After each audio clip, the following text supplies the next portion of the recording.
Magandang hapon mga kasari-sari. Ito na naman ang inyong palawenyang tindera, si Ate Tintin.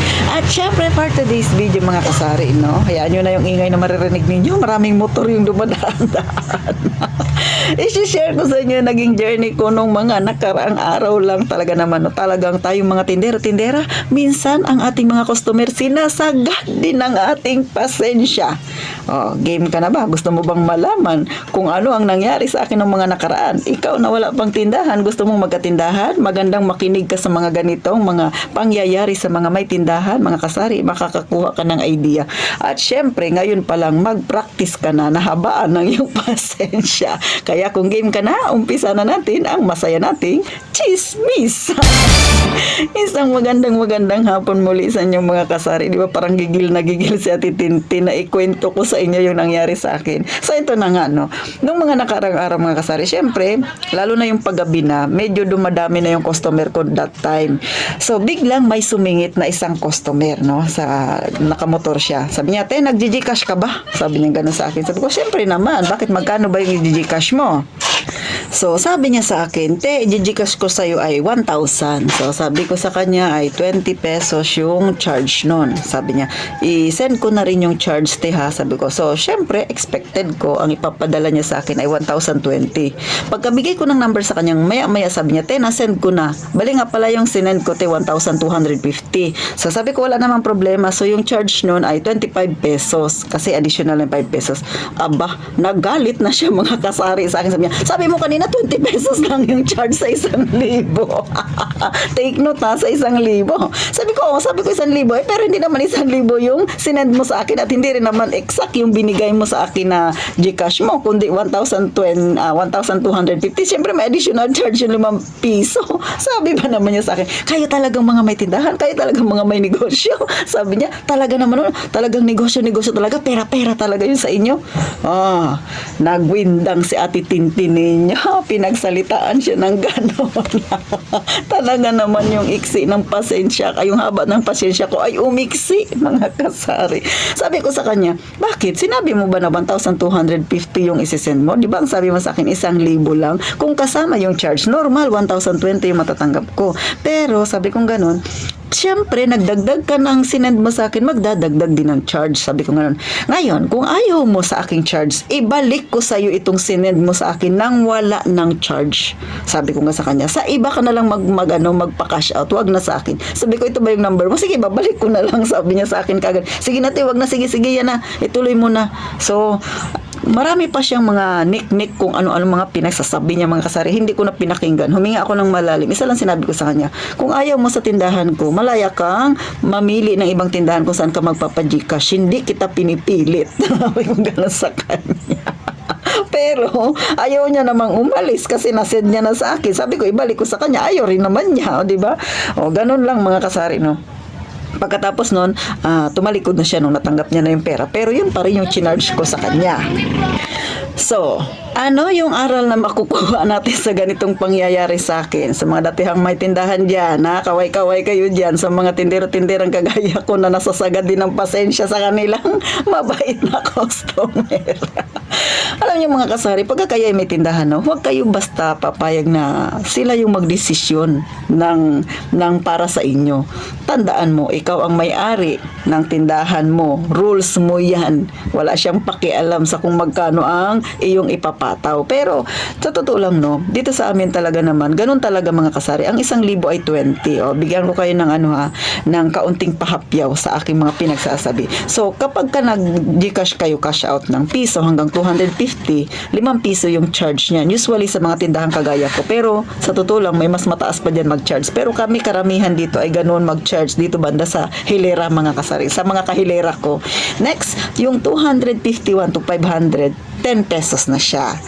501 to 750, 15 pesos na siya. Nagdadagdag siya ng 5 pesos. And then, 751 to 1,000, 20 pesos na po yung charge niya. Kaya, yung sinend niya sa akin na 1,250, automatic yun. 25 pesos yung charge. Kasi nasa bracket siya, mga kasari, no?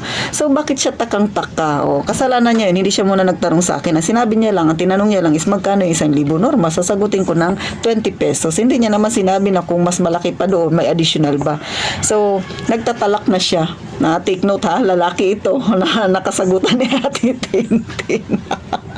So, kahit na ganun siya magsalita, mahinahon ko pa rin siyang sinagot, mga kasari. Pero diniinan ko, no? Nasabi ko sa kanya, normal magcha-charge ako ng panibago kasi yung sined mo sa akin is 1,250, automatic 25 yung i-charge ko sa iyo, mga kasari. Kaya bagamat talagang nasagad yung pasensya ko, mga kasari, no? Kailangan mo siyang sagutin, no? Kasi para sa akin, hindi naman ako nanlamang sa kanya. Pero masakit sa tenga kasi yung sinabi niya na kayo talagang mga negosyante, no, pera-pera kayo. Talagang sinagot ko siya. Normal, negosyo itong pinasukan ko. Negosyo talaga ito.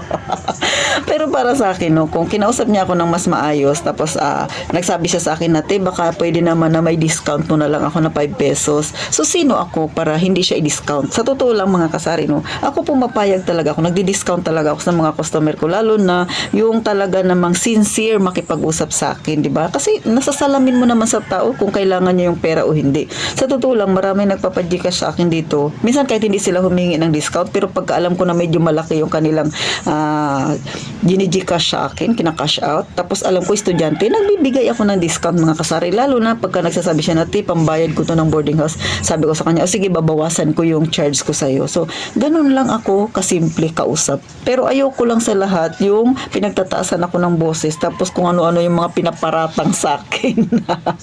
Kaya ayun, siningil ko pa rin siya. Sabi ko nga, ibalik ko na lang sa kanya yung kanyang sinend sa akin. Pero ayaw niya, no? Nasa sa kanya naman yun. Hindi ko naman siya sisingilin ng charge kung ibalik ko sa kanya para lang maghanap siya ng ibang tindahan kung saan siya pwedeng mag-cash out. So ako, sinabi ko sa kanya na sige, ibabalik ko sa'yo, maghanap ka na lang ng ibang tindahan. Kasi ayoko makipagtalo sa'yo na masyadong makitid ang utak mo. Yun ang sinabi ko sa kanya. Siguro parang naman-manan siya. Sabi niya na sige nate, okay na yan, ganun. So, ito paalala sa mga mag-umpisa pala ng kanilang tindahan na magkakaroon kayo ng sarili ninyong negosyo sa mga darating na panahon. Huwag kayong papayag na aapak-apakan kayo ng ganyan na masyadong parang maliit yung tingin sa atin. Palibasa, maliit yung ating tindahan. Ganun siya magsalita. Huwag kayong papayag na pagsasabihan kayo ng masasakit na salita, mga kasari. Kasi para sa akin, no, pagka lumalapit ka sa isang tindahan, kung malaki ang charge niya, magtanong ka, tapos tingin mo malaki yung charge para sa'yo, nalalakyan ka, edi wag ka doon mag-cash out sa iba ka. Hindi yung kung ano pang sasabihin mong masasakit na salita sa isang tindera, no. Bagamat ako, hindi man ako apektado sa sinabi niya, pero ayoko lang makakarinig na sinabihan niya ako na, kayo talagang mga tindahan kayo, pera-pera kayo. So, syempre, di ba, para sa akin, kung maayos siyang nagipag-usap sa akin, at hihingi siya sa akin ng discount, why not? Pero ayoko lang na pinagsasabihan ako ng ganun kasi hindi naman totoo yun. At saka, isa rin sa sinagot ko sa kanya, nung sinabihan niya ako na kayo talagang mga nagtitindahan, kayo talagang mga negosyo, no, pera-pera. Sabi ko, syempre negosyo ito, natural, pera-pera ito. So, minsan, kahit nagaano nga kahaba yung pasensya mo, dumarating talaga yung pagkakataon na sasagutin mo siya ng pabalang din. Hindi dahil sa mga kasari, no, na naiinis ka na or ano pa man, kundi gusto mong ipakita sa kanya na hindi ka ganong klaseng tao, kundi yun ay naaayon sa napagkasunduan ninyo. Ang nasa sa kanya yun, kung ayaw niya sa akin magpa-Gcash, diba, malaya naman siya. Willing naman akong ibalik sa kanya yung nasend niya na sa akin. Ang ayaw ko lang kung ano-ano yung sasabihin niya na hindi na maganda. Take note, lalaki siya. Minsan nakikita ko pa rin naman siya dito, no? Dumadaan-daan siya. Minsan nagdi-deliver siya, mga kasari. Tapos nagpapabarya siya. Minsan hindi ko siya binabaryahan. No? May sama pa rin ang loob siya titindin. Hindi, pinapakita ko lang sa kanya na hindi niya ako kaya-kaya kasi may paninindigan ako. At saka, hindi ibig sabihin na maliit lang yung tindahan ko. Hindi ibig sabihin na tindera lang ako. Gaganon-ganon siya magsalita sa akin.